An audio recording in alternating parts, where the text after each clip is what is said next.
ನಮಸ್ಕಾರ ವೀಕ್ಷಕರೇ, ಶುಭೋದಯ. ಮುದ್ರಾ ಮೆಡಿಸಿನ್ ಕಾರ್ಯಕ್ರಮಕ್ಕೆ ನಿಮ್ಮೆಲ್ಲರಿಗೂ ಆತ್ಮೀಯ ಸ್ವಾಗತ. ನಾನು ಶ್ರುತಿ.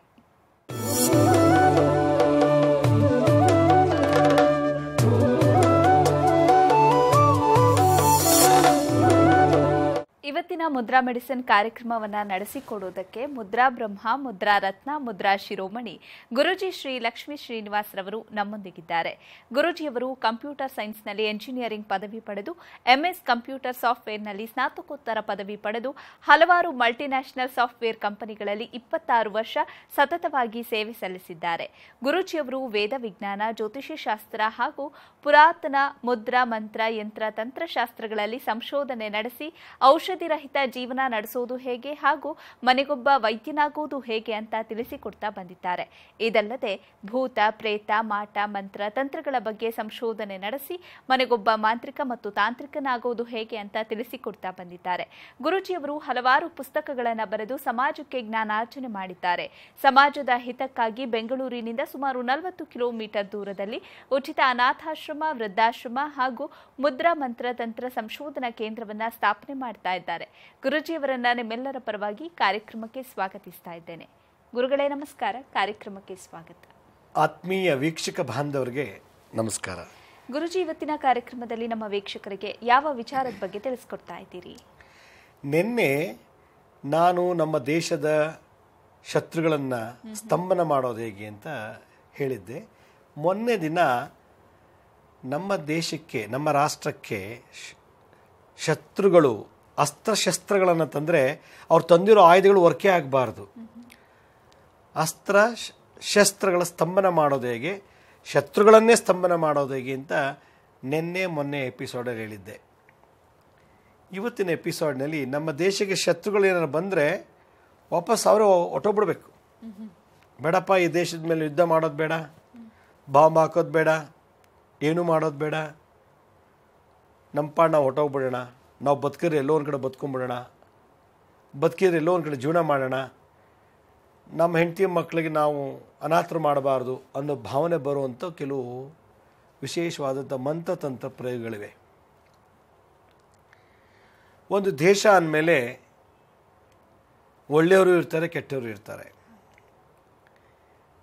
ಒಂದು ದೇಶದ ಮೇಲೆ ಮುತ್ತಿಗೆ ಯಾಕೆ ಹಾಕ್ತಾರೆ ಅಂತಂದರೆ, ನಾನು ಕಳೆದೆಲ್ಲ ಸಂಚಿಕೆಗಳು ಹೇಳ್ತಾ ಇದ್ದೆ, ಒಂದು ಹಣದ ಆಸೆಗೆ, ಹೆಣ್ಣಿನ ಆಸೆಗೆ, ಇಲ್ಲ ದ್ವೇಷದ ಮೇಲೆ ಬರಬೇಕು ಯುದ್ಧ ಮಾಡಲಿಕ್ಕೆ, ಇಲ್ಲದ್ರೆ ಬೇರೆ ಏನು ಚಾನ್ಸ್ ಇಲ್ಲ. ದ್ವೇಷ ಅಂದೇನು, ನನಗಿಂತ ಅವನು ಚೆನ್ನಾಗಿ ಬೆಳಿಬಾರ್ದು, ನಮ್ಮ ರಾಜ್ಯ, ನಮ್ಮ ದೇಶಕ್ಕಿಂತಲೂ ಆ ದೇಶ ಚೆನ್ನಾಗಿರಬಾರ್ದು, ನಾನು ಬೆಳೆದ್ರೆ ಆ ರಾಜ್ಯ, ಆ ದೇಶದ ರಾಜ ಚೆನ್ನಾಗಿರಬಾರ್ದು ಅನ್ನೋ ಒಂದು ದ್ವೇಷದಿಂದ ಯುದ್ಧಗಳಾಗ್ತಾಯಿತ್ತು. ಕಪ್ಪ ಕಾಣಿಕೆಗಳನ್ನು ಕೊಡಲಿಲ್ಲ ಅಂದಾಗ ಯುದ್ಧಗಳಾಗ್ತಾಯಿತ್ತು. ಇಲ್ಲ ಯಾವುದೋ ಒಂದು ಹೆಣ್ಣಿನ ವಿಷಯದಲ್ಲಿ ಅಥವಾ ಭೂಮಿ ವಿಷಯದಲ್ಲಿ ಆ ಪ್ರಾಂತ್ಯ, ಆ ಒಂದು ಏರಿಯಾ ನನಗೆ ಕೊಡು, ಇಲ್ಲ ನಾನು ಯುದ್ಧ ಮಾಡ್ತೀನಿ, ನಾನು ಯುದ್ಧ ಮಾಡಿ ನಾನು ಗೆಲ್ತೀನಿ ಅನ್ನೋದನ್ನು ಹಿಂದಿನ ಕಾಲ ನಡೆದಂಥ ಕೆಲವು ಪ್ರೋಟೋಕಾಲ್ಸ್ ಇವೆಲ್ಲ. ಇವತ್ತು ನಮ್ಮ ಭಾರತ ದೇಶ ಸಂಪತ್ಭರಿತವಾದಂಥ ದೇಶ. ವಿದ್ಯೆಯಲ್ಲೇ ಆಗಲಿ, ಬುದ್ಧಿಯಲ್ಲೇ ಆಗಲಿ, ಜ್ಞಾನದಲ್ಲೇ ಆಗಲಿ, ಲಲಿತ ಕಲೆಗಳಲ್ಲೇ ಆಗಲಿ, ಸಂಗೀತ, ನೃತ್ಯ, ನಾಟಕ ಯಾವುದೇ ತಗೊಳ್ಳಿ, ಭೂಮಿ ಸಿಗುವಂಥ ಚಿನ್ನ, ಖನಿಜ ವಸ್ತುಗಳೇ ಆಗಲಿ, ಧಾನ್ಯಗಳ ಸಮೃದ್ಧಿಲೇ ಆಗಲಿ, ಯಾವುದಕ್ಕೂ ಕೊರತೆ ಇಲ್ಲ. ಯಾಕೆಂದರೆ ನಮ್ಮ ಭಾರತ ಖಂಡ, ನಮ್ಮ ಭಾರತ ದೇಶ ಮಹಾನ್ ತಪಸ್ವಿಗಳು ಹುಟ್ಟಿ ಬೆಳೆದು ತಪಸ್ಸನ್ನು ಮಾಡಿ ಜಗತ್ತಿಗೆ ಅವರದೇ ಆದ ಒಂದು ಶಕ್ತಿಯನ್ನು ಈ ಭೂಮಿ ಬಿಟ್ಟಂತ ಹೋಗಿರುವಂಥ ದೇಶ ಇದು. ಮೊನ್ನೆ ಬೆಳೆದಂಥದ್ದಲ್ಲ. ನಮ್ಮ ಭಾರತ ದೇಶ ಒಂದು ಧರ್ಮದ ಮೇಲೆ ನಿಂತಿರುವಂಥ ದೇಶ. ಈ ದೇಶಕ್ಕೆ ಒಂದು ಇತಿಹಾಸ ಇದೆ, ಒಂದು ಸಂಪ್ರದಾಯ ಇದೆ, ಆ ಸಂಪ್ರದಾಯದ ಒಂದು ವಿಜ್ಞಾನ ಇದೆ, ಆ ವಿಜ್ಞಾನದ ಒಂದು ಜ್ಞಾನ ಇದೆ, ಆ ಜ್ಞಾನದಲ್ಲಿ ನಡೀತಿರುವಂಥ ಒಂದು ವಿಶೇಷವಾದಂಥ ಖಂಡ ಭೂಮಿ, ಭರತಖಂಡ ಇದು. ಈ ದೇಶದ ಮೇಲೆ ಮೊನ್ನೆ ಬರ್ತಿರೋದು ಯುದ್ಧ ಇದೇನು ಹೊಸದಲ್ಲ. ಯುಗಗಳಿಂದಲೂ ಎಂತೆಂಥ ರಾಜ ಮಹಾರಾಜರು ಭಾರತ ದೇಶದ ಮೇಲೆ ಯುದ್ಧ ಮಾಡಿ ಹೋಗ್ಬಿಟ್ಟಿದ್ದಾರೆ. ಚೋಳರು ತಗೊಳ್ಳಿ, ಕಳಿಂಗಾರು ತಗೊಳ್ಳಿ, ದ್ರಾವಿಡರು, ಹೀಗೆ ಮುಸಲ್ಮಾನರು, ಹೀಗೆ ಹಲವಾರು ರಾಜ ಮಹಾರಾಜರು ಭಾರತ ದೇಶದಲ್ಲಿ ಆಗಾಗ್ಗೆ ಯುದ್ಧ ಮಾಡಿ ಮಾಡಿ ಸಹಸ್ರಾರು ಕೋಟಿ ಜನರ ಸಾವಿಗೆ ಹೊಣೆಯಾಗಿದ್ದಾರೆ. ಒಂದು ಯುದ್ಧ ಅಂದಮೇಲೆ ಸಾವಿರಾರು ಆನೆಗಳು ಸತ್ತೋಗುತ್ತೆ, ಸಾವಿರಾರು ಒಂಟೆಗಳು ಹೊಟ್ಟೋಗುತ್ತೆ, ಕುದುರೆಗಳು ಸಾಯ್ತವೆ, ಜೊತೆಗೆ ಎಷ್ಟೋ ಜನ ಸೈನಿಕರು ಸತ್ತೋಗ್ತಾರೆ. ಸೈನಿಕರು ಸತ್ತರೆ ಅವ್ರು ನಂಬ್ಕೊಂಡಂಥ ತಂದೆ ತಾಯಿಗಳು, ಸತ್ತಂಥ ಸೈನಿಕನ ಹೆಂಡತಿ ಮಕ್ಕಳು ಎಂಥ ಅನಾಥ ಆಗ್ತಾರೆ. ಇದನ್ನೆಲ್ಲ ಗಮನಕ್ಕೆ ತಗೊಂಡು ನಾವು ಯಾಕೆ ಸೈನಿಕರನ್ನ ಬಲಿ ಕೊಡಬೇಕು, ನಾವು ಯಾಕೆ ನಮ್ಮ ದೇಶದಲ್ಲಿರತಕ್ಕಂಥ ಸಂಪತ್ತನ್ನು ಇನ್ನೊಬ್ಬರು ಕೊಡಬೇಕು, ಎಷ್ಟೋ ಜನರು ಸತ್ರ ಯುದ್ಧದಲ್ಲಿ ಸತ್ತೋರೆ ಎಷ್ಟೋ ಕುಟುಂಬಗಳು ಅನಾಥವಾಗ್ತವೆ, ಮತ್ತು ನಮಗೂ ಲಾಸು, ದೇಶಕ್ಕೂ ಲಾಸು. ಎಷ್ಟು ಕೋಟ್ಯಾಂತರ ಹಣಗಳು ನಾವು ಕಳ್ಕೊತಾ ಇದ್ದೀವಿ. ಇದನ್ನು ತಡೆಗಟ್ಟಬೇಕು ಅಂದರೆ ಏನು ಮಾಡಬೇಕು ಅಂತೇಳಿ ಹಿಂದಿನ ಕಾಲದಲ್ಲಿ ರಾಜರು ಶತ್ರುಗಳು ಗಡಿಗೆ ಬಂದ ತಕ್ಷಣ ಸ್ತಂಭನ ಮಾಡಿಬಿಡ್ತಾ ಇದ್ರಂತೆ. ಅಸ್ತ್ರಗಳನ್ನು ಸ್ತಂಭನ ಮಾಡ್ತಾಯಿದ್ರು, ಮನುಷ್ಯನೇ ಸ್ತಂಭನ ಮಾಡ್ತಾರೆ, ಕೈಕಾಲು ಸೇದಿಸ್ಬಿಡ್ತಾಯಿದ್ರು. ಅವ್ರು ಇಟ್ಕೊಂಬಂದಂಥ ಖಡ್ಗ ಮತ್ತು ಚಾಕು ಚೂರಿ ಬಾಂಬು ಸ್ಫೋಟಕ ವಸ್ತುಗಳು ಇದನ್ನೆಲ್ಲ ಡಿಆಕ್ಟಿವೇಟ್ ಮಾಡಿಬಿಡ್ತಾಯಿದ್ರು, ವರ್ಕೇ ಆಗ್ದಂಗೆ ಮಾಡಿಬಿಡ್ತಾಯಿದ್ರು. ಇದು ಎರಡು ತಂತ್ರ ಅವ್ರಿಗೆ ಗೊತ್ತಿತ್ತು. ಇನ್ನೊಂದು ಅಪ್ಪಿತಪ್ಪಿ ಏನಾದ್ರು ಈ ಮಂತ್ರಗಳಲ್ಲಿ ತಂತ್ರಗಳು ಫೇಲ್ ಆದಾಗ ಒಳಗೆ ಬಂದುಬಿಡ್ತಾರೆ, ನಮ್ಮ ದೇಶಕ್ಕೆ ಆಕ್ರಮಣ ಮಾಡಿಬಿಡ್ತಾರೆ. ಬಂದರೂ ಕೂಡ ಅವರು ಎಚ್ಚರಿಕೆ ದಿಸೆಯಲ್ಲಿ ಇರಬಾರ್ದು, ಉಚ್ಚಾಟನೆ ಮಾಡಬೇಕು ಅಂತೇಳಿ ಮೂರನೇ ಪ್ರಯೋಗ ರಾಜ ಮಹಾರಾಜರ ಅವತ್ತಿನ ಕಾಲದಲ್ಲಿ ರಾಜನ ಆಸ್ಥಾನದಲ್ಲಿದ್ದಂಥ ಗುರುಗಳು, ರಾಜನ ಕೈಗಳಿಗಿಂತ ಹಲವಾರು ಮಂತ್ರಿಗಳು, ಹಲವಾರು ಆಸ್ಥಾನದ ಪಂಡಿತರು ಎಲ್ಲರೂ ಒಟ್ಟಿಗೆ ಕೂತ್ಕೊಂಡು ಶತ್ರುಗಳನ್ನು ಸ್ತಂಭನ ಮಾಡೋದು ಒಂದು ಪ್ರಯೋಗ ಮಾಡ್ತಿದ್ರು. ಅಪ್ಪಿತಪ್ಪಿ ಅದರಲ್ಲೂ ಏನಾದ್ರು ಮಿಸ್ಸಾಗಿ ಕೆಲವು ಶತ್ರುಗಳು ಬಾಂಬ್ ಗೀಂಬು ಅಸ್ತ್ರ ತೊಗೊಂಬಂದುಬಿಟ್ರೆ ಅದನ್ನು ಅಸ್ತ್ರಶಸ್ತ್ರಗಳನ್ನು ಸ್ತಂಭನ ಮಾಡ್ತಿರು, ಆ ಐಟಮ್ಮೇ ಯೂಸ್ಲೆಸ್ ಆಗೋಂಗೆ ಮಾಡಿಬಿಡ್ತಿದ್ರು. ಇದರಲ್ಲೂ ಏನಾದ್ರು ಅಪ್ಪಿತಪ್ಪಿ ಏನಾದ್ರು ಎಸ್ಕೇಪ್ ಆಗಿ ಬಂದು ಮುತ್ತಿಗೆ ಹಾಕ್ಬಿಟ್ರೆ ಆ ಶತ್ರುಗಳನ್ನು ಪಲಾಯನ ಮಾಡೋಂಗೆ ಮಾಡ್ತಾಯಿದ್ರು. ಪಲಾಯನ ಅಂದ್ರೇನು? ಉಚ್ಚಾಟನೆ. ಅದರಿಂದ ನಿನ್ನೆ 2 ಸಂಚಿಕೆಯಲ್ಲಿ ಹೇಳಿದ ಮಂತ್ರ ಬೇರೆ ತಂತ್ರ ಬೇರೆ. ಇವತ್ತು ಶತ್ರುಗಳನ್ನು ಉಚ್ಚಾಟನೆ ಮಾಡಿಬಿಡೋದು, ಪಲಾಯನ ಓಡಿಸ್ಬಿಡೋದು, ಬಂದ ದಾರಿలో ವಾಪಸ್ ಹೊಟ್ಟೋಬೇಕು. ಅವರು ಬೇಡಪ್ಪ ಯುದ್ಧ ಮಾಡೋದು ಬೇಡ, ಬಾಂಬ್ ಹಾಕೋದು ಬೇಡ, ಕೊಲೆ ಮಾಡೋದು ಬೇಡ ಅನ್ನೋಂಥ ಮತಿ ಕೊಡುವಂಥ ಒಂದು ವಿಶೇಷವಾದಂಥ ಮಂತ್ರ ಹಿಂದಿನ ಕಾಲದಲ್ಲಿ ರಾಜ ಮಹಾರಾಜರು, ಆಸ್ಥಾನ ಗುರುಗಳು, ಮಂತ್ರಿಗಳು ಏನು ಹೇಳ್ತಿದ್ರೋ ಆ ರಹಸ್ಯ ವಿದ್ಯೆಯನ್ನು ನಾನಿವತ್ತು ನಮ್ಮೆಲ್ಲ ವೀಕ್ಷಕ ಬಾಂಧವರು ತಿಳಿಸ್ತಾ ಇದ್ದೀನಿ. ಯಾಕೆ ಲಕ್ಷ್ಮೀ ಶ್ರೀನಿವಾಸು ಈ ಶತ್ರುಗಳನ್ನು ಸ್ತಂಭನ ಮಾಡೋದು, ಶತ್ರುಗಳನ್ನು ಉಚ್ಚಾಟನೆ ಮಾಡೋದು, ಶತ್ರುಗಳನ್ನು ಯೂಸ್ ಮಾಡ್ತಿದ್ದ ಅಸ್ತ್ರಶಸ್ತ್ರಗಳನ್ನು ಸ್ತಂಭನ ಮಾಡೋದು ನಮಗೇನು ಲಾಭ ಅಂತೆಲ್ಲ ಕೇಳ್ತಾರೆ. ನಾವೀಗ ಎಲ್ಲರೂ ಎಚ್ಚರಿಸ್ಕೊಳ್ಳಿಲ್ಲ ಅಂದರೆ ನಮ್ಮ ದೇಶವನ್ನು ಪಕ್ಕದ ರಾಷ್ಟ್ರದವರು ಮುತ್ತಿಗೆ ಹಾಕಿ ಮತ್ತೊಮ್ಮೆ ಬ್ರಿಟಿಷರು ನಮ್ಮ ದೇಶ ಹೇಗೆ ಆಳಿದ್ರು ಆಗ ಆಳುವಂಥ ಸ್ಥಿತಿ ಬಂದುಬಿಡ್ತದೆ. ಆದ್ದರಿಂದ ಇಡೀ ಭಾರತ ದೇಶದಲ್ಲಿರತಕ್ಕಂಥ ಪ್ರತಿಯೊಬ್ಬ ಭಾರತೀಯ ಪ್ರತಿಯೊಬ್ಬ ನಾಗರಿಕರು ದೇಶಕ್ಕೋಸ್ಕರ ಇಷ್ಟು ದಿವಸ ನಮ್ಮ ಹೆಂಡತಿ ಮಕ್ಕಳು ಗಂಡಕ್ಕೆ ದುಡಿದಿದ್ದೀವಿ, ಆಸ್ತಿ ಮಾಡಿಟ್ಟಿದ್ದೀವಿ, ದುಡಿತೀವಿ, ಇನ್ನೂ ಮಾಡ್ತೀವಿ. ಆದರೆ ನಾವು ಹುಟ್ಟಿ ಬೆಳೆದಂಥ ಈ ದೇಶ, ಈ ಭೂಮಿ, ನಾವು ಚೆನ್ನಾಗಿದ್ದು ನಮ್ಮ ಮಕ್ಕಳು ಮೊಮ್ಮಕ್ಕಳು ಚೆನ್ನಾಗಿರಬೇಕು ಅಂದರೆ, ಶತ್ರುಗಳಿಂದ ದೂರ ಇರಬೇಕು ಅಂದರೆ ಪ್ರತಿಯೊಬ್ಬರ ಮನೆಯಲ್ಲಿ ಈ ಮಂತ್ರದ ಹುಣ್ಣಿಮೆ ಅಮಾವಾಸ್ಯೆಯಲ್ಲಿ ನಡಿಬೇಕು ಅಂತ ನನ್ನದೊಂದು ಆಸೆ. ಸರಿ ಗುರುಜಿ, ಈ ಬಗ್ಗೆ ಮಾತಾಡೋಣ. ವೀಕ್ಷಕರೇ, ಮುದ್ರಾ ಮೆಡಿಸಿನ್ ಕಾರ್ಯಕ್ರಮ ಮುಂದುವರಿಯುತ್ತೆ ಪುಟ್ಟ ವಿರಾಮದ ನಂತರ ಮುದ್ರಾ ಮೆಡಿಸಿನ್ ಕಾರ್ಯಕ್ರಮಕ್ಕೆ ಮತ್ತೊಮ್ಮೆ ಸ್ವಾಗತ. ಗುರುಜಿ, ನೀವು ಮೊನ್ನೆಯ ಸಂಚಿಕೆಗಳಲ್ಲಿ ಶತ್ರುಗಳು ಉಪಯೋಗಿಸುವಂತಹ ಶಸ್ತ್ರಗಳನ್ನು ನಿಷ್ಕ್ರಿಯಗೊಳಿಸೋದು ಹೇಗೆ, ಜೊತೆಗೆ ಶತ್ರುಗಳೇ ಬಾರದ ಹಾಗೆ ಶತ್ರು ಸ್ತಂಭನ ಮಾಡೋದು ಹೇಗೆ ಅನ್ನೋದನ್ನ ತಿಳಿಸ್ಕೊಡ್ತಾ ಇದ್ರಿ. ಇನ್ನು ದೇಶದೊಳಗಿರುವಂತಹ ಆಂತರಿಕ ಶತ್ರುಗಳನ್ನ ಉಚ್ಚಾಟನೆ ಮಾಡೋದು ಹೇಗೆ, ಇದ್ರ ಮೇಲೆ ಮಂತ್ರ ಪ್ರಯೋಗ ಮಾಡಿದಾಗ ಅದು ಹೇಗೆ ಎಫೆಕ್ಟ್ ಆಗುತ್ತೆ ಗುರುಜಿ? ನೋಡಿ, ಒಂದು ಬಹಿರಂಗ ಶತ್ರು ಅಂತ, ಒಂದು ಅಂತರಂಗ ಶತ್ರು ಅಂತ. ಒಬ್ಬ ವ್ಯಕ್ತಿಗೆ ತಗೊಂಡಾಗ ಅಂತರಂಗ ಶತ್ರು ಅಂದಾಗ ನಮ್ಮ ಕಾಮ, ಕ್ರೋಧ, ಲೋಭ, ಮೋಹ, ಮದ, ಮಾತ್ಸರ, ಗರ್ವ, ಅಹಂಕಾರ, ದುರಂಕಾರ, ಅಸೂಯೆ ಇವೇ ನಮ್ಮ ಅಂತರಂಗ ಶತ್ರುಗಳು. ಬಹಿರಂಗ ಶತ್ರು ಗಂಡ ಶತ್ರು, ಹೆಂಡತಿ ಶತ್ರು, ಮಕ್ಕಳು ಶತ್ರು, ಅಣ್ಣ ತಮ್ಮಂದಿರು, ಚಿಕ್ಕಪ್ಪ ದೊಡ್ಡಪ್ಪದಿರು, ಬಂಧು ಮಿತ್ರರು, ಇವರೆಲ್ಲ ನಮಗೆ ಶತ್ರುಗಳಿರ್ತಾರೆ ಒಂದು ಕುಟುಂಬ ಅಂದಮೇಲೆ. ಒಂದು ದೇಶ ಅಂತ ತಗೊಂಡಾಗ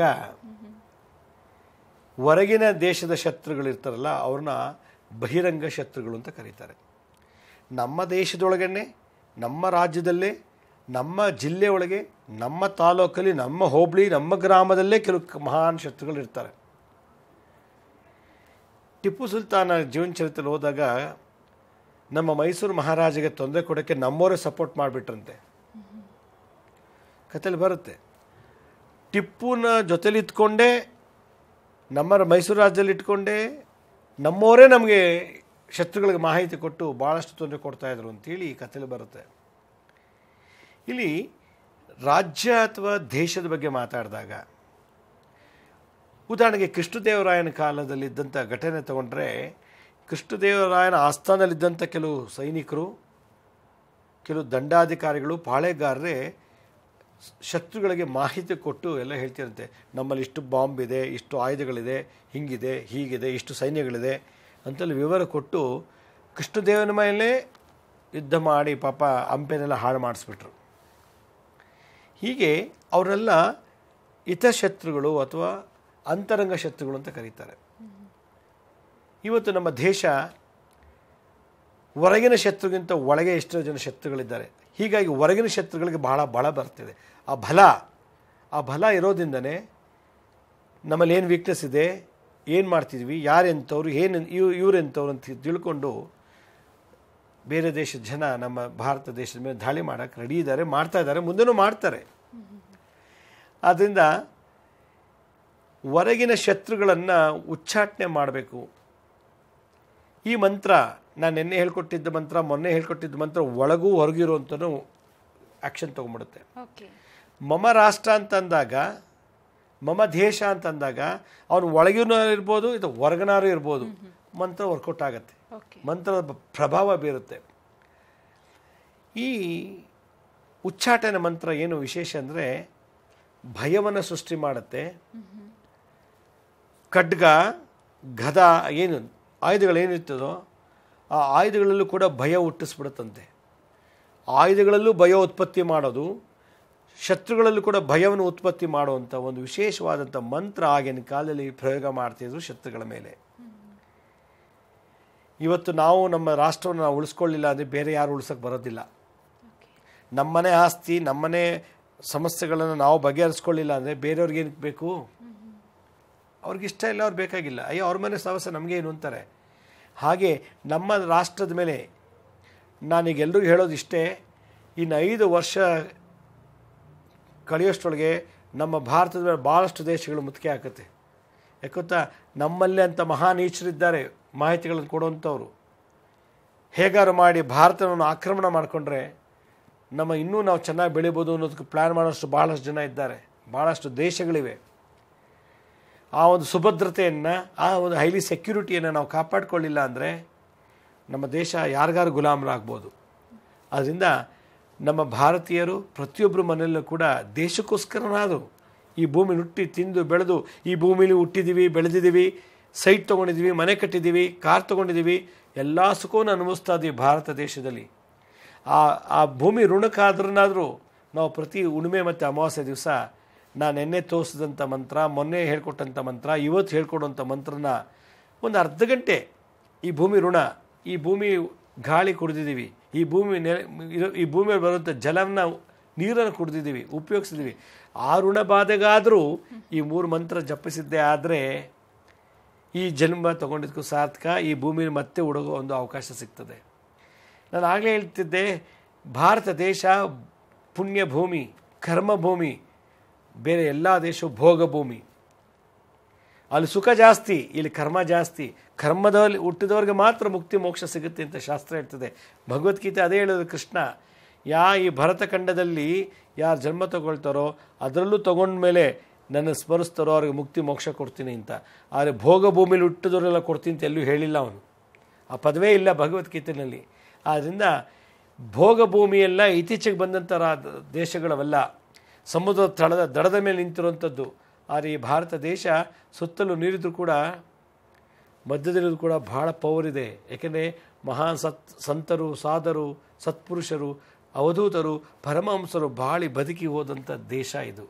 ಈ ದೇಶದ ಋಣ ತೀರಿಸ್ಕೋಬೇಕು ಅಂದರೆ, ಆ ಪವರ್ನ ಹಾಗೆ ಶಾಶ್ವತಗೊಳಿಸ್ಕೋಬೇಕು ಅಂದರೆ ನಮ್ಮ ಪ್ರತಿಯೊಬ್ಬರು ಮನೆಯಲ್ಲೂ ಕೂಡ ದೇಶಕ್ಕೋಸ್ಕರ ಅಂತಲೇ ಆಗಲಿ ಇದನ್ನು ಜಪ ಮಾಡಿದ್ದಾದರೆ ಆ ರಾಜರಾಜೇಶ್ವರಿ ಭುವನೇಶ್ವರಿ ಆಶೀರ್ವಾದ ನಮಗೂ, ನಮ್ಮ ಕುಟುಂಬಕ್ಕೂ, ನಮ್ಮ ಮಕ್ಕಳು ಮೊಮ್ಮಕ್ಕಳು, ನಮ್ಮ ವಂಶಕ್ಕೂ ಪ್ರಾಪ್ತಿಯಾಗತ್ತೆ ಅಂತ ಖಂಡಿತವಾಗಿ ಹೇಳ್ತೀನಿ. ಏಕೆಂದರೆ ದಶಮಹಾವಿದ್ಯೆಯಲ್ಲಿ ಭುವನೇಶ್ವರಿ ಒಂದು ಕಾಳಿ.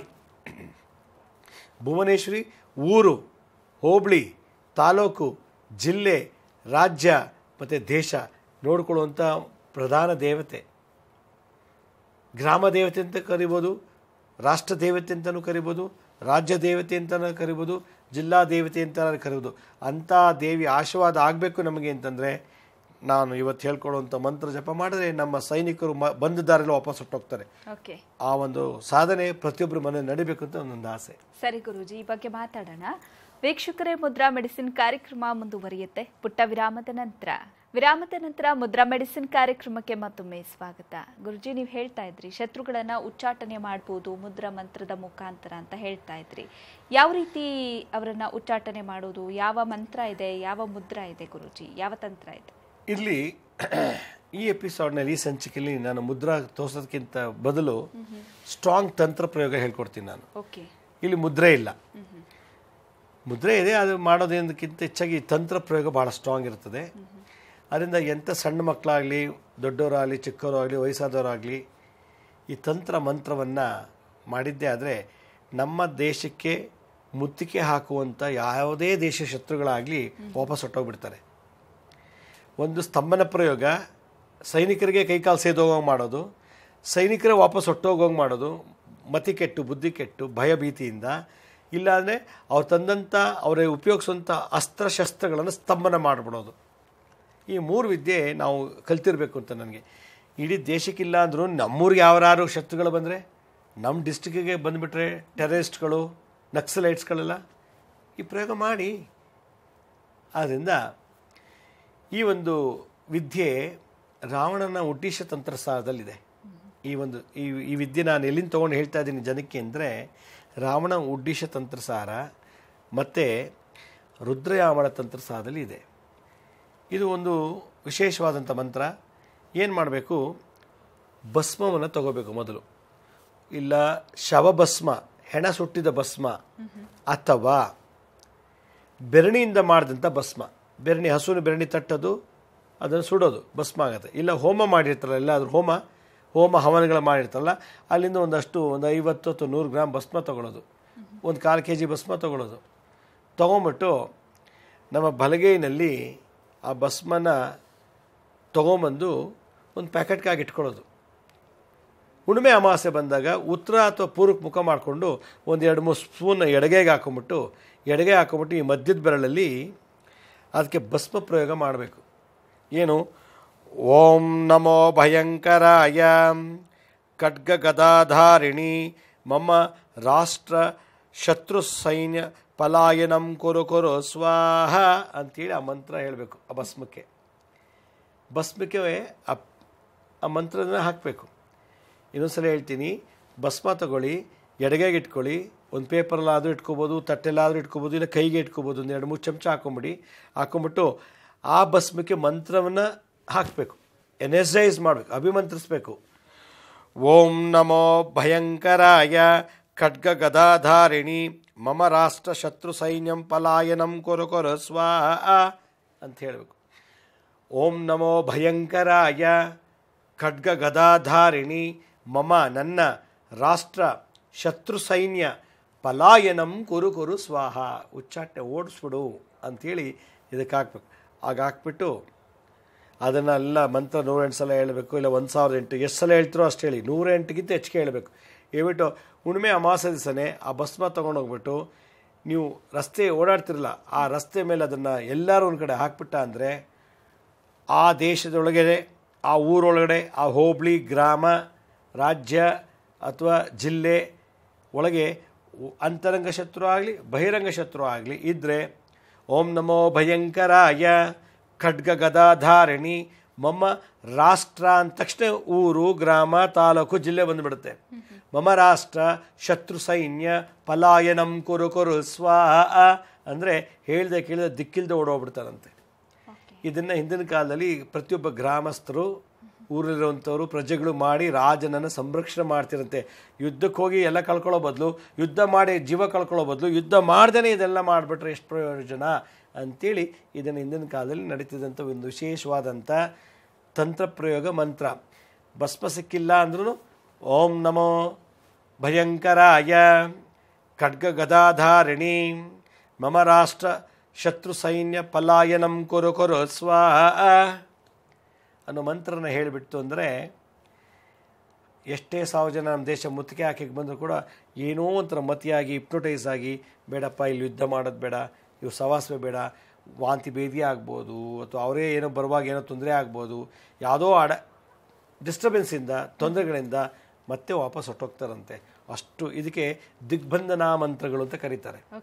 ಹಿಂದಿನ ಕಾಲದಲ್ಲಿ ರಾಜರು ತಮ್ಮ ಆ ಪ್ರಾಂತ್ಯ ಅವ್ರದ್ದೇನಿದೆಯೋ ಬೌಂಡ್ರಿ ಅದರಲ್ಲಿ ಇದನ್ನು ಜಪ ಮಾಡಿ ಭಸ್ಮ ಪೂರ್ತಿ ಆ ಪ್ರಾಂತ್ಯಕ್ಕೆ ಹಾಕ್ತಿದ್ರಂತೆ. ಅವತ್ತಿನ ಕಾಲದಲ್ಲಿ ಅವ್ರ ಆಗ್ಲಿಂದ ಪ್ರಜೆಗಳು ಮಾಡ್ತಿದ್ರಂತೆ. ಆಗ ನಾಗರಿಕರು ಪ್ರಜೆಗಳೆಲ್ಲರೂ ಆರಾಮಾಗಿ ಸುಖವಾಗಿರ್ತಿದ್ರು ಅಂಥೇಳಿ ಈ ರಾವಣನ ಉಡ್ಡೀಶ ತಂತ್ರಸಾದಲ್ಲಿ ರುದ್ರಯಾಮಳ ತಂತ್ರಸಾದಲ್ಲಿ ಈ ಬಗ್ಗೆ ಮಾಹಿತಿ ಸಿಗುತ್ತೆ. ಸರಿ ಗುರುಜಿ, ಇನ್ನು ಬಳ್ಳಾರಿಯ ಹೊಸಪೇಟೆಯಲ್ಲಿ ಅನ್ನಪೂರ್ಣೇಶ್ವರಿ ಬಾಲಕರ ಪ್ರೌಢಶಾಲೆ ಆರಂಭ ಆಗ್ತಾ ಇದೆ. ಶಾಲೆಯ ವಿಶೇಷತೆ ಏನು? ನೋಡಿ, ಜೂನ್ 1ನೇ ತಾರೀಕಿನಿಂದ ಬಳ್ಳಾರಿ ಮತ್ತು ಹಂಪೆ ಮಧ್ಯೆ ಹೊಸಪೇಟೆ ಅಂತಿದೆ. ಆ ಟೌನ್ನಲ್ಲಿ 8, 9, 10ನೇ ಕ್ಲಾಸ್ ಗಂಡು ಹುಡುಗರಿಗೆ 8ನೇ ಕ್ಲಾಸ್ 9 ಮತ್ತು 10ನೇ ಕ್ಲಾಸ್ ಓದಬೇಕು ಅಂತ ಆಸಕ್ತಿ ಇರುವಂಥ ಗಂಡು ಮಕ್ಕಳಿಗೆ ಇಲ್ಲಿ ನಾವು ಫ್ರೀಯಾಗಿ ಸ್ಕೂಲ್ ನಡೆಸ್ತಾ ಇದ್ದೀವಿ. ಉಚಿತ ವಸತಿ, ಹಾಸ್ಟ್ಲು ಫ್ರೀ, ಊಟ ತಿಂಡಿ ಫ್ರೀ, ಯೂನಿಫಾರ್ಮ್ ಫ್ರೀ, ಪುಸ್ತಕ ಫ್ರೀ, ಮತ್ತು ಫೀಸ್ ಇಲ್ಲ, ಡೊನೇಷನ್ ಇಲ್ಲ. ಫ್ರೀಯಾಗಿ ಉಚಿತವಾಗಿ ಈ 8, 9, 10ನೇ ಕ್ಲಾಸ್ ಮಕ್ಕಳಿಗೆ ನಾವು ಸ್ಕೂಲ್ ನಡೆಸ್ತಾ ಇದ್ದೀವಿ.